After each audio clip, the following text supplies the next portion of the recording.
Music is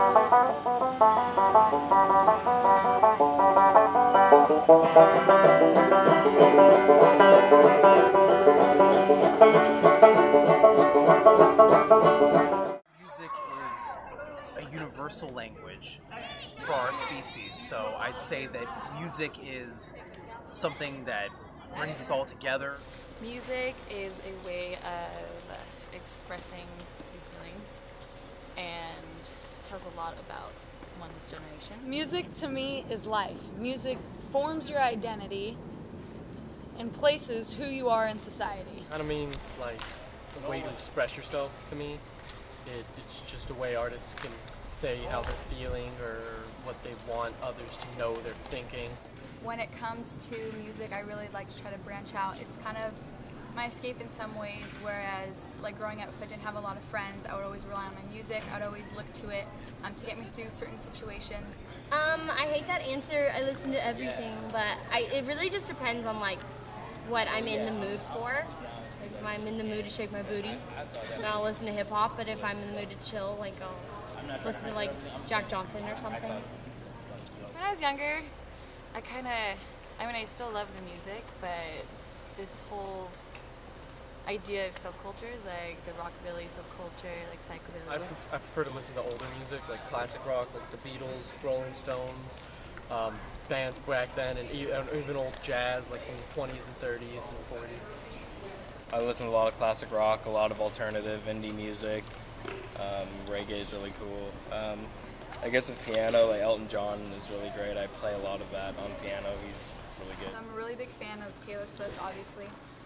She's kind of the person that really got me into playing guitar and writing music and stuff like that. Like Taylor Swift, she sucks. Like, what is she singing about?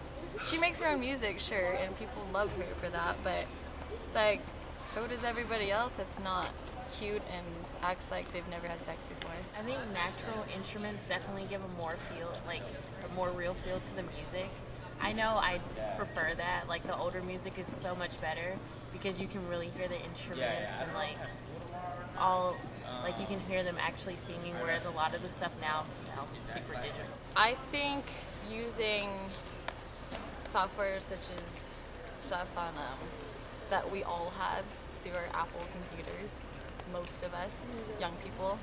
I don't get Skrillex or any of that stuff.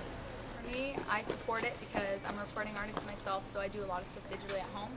And it opens up doors for me because stuff that we wouldn't be able to do like even just like 10 years ago, I can now do in the comfort of my home without having to pay big money to go out and have somebody do it for me. I don't really listen to a lot of pop music and stuff like that nowadays.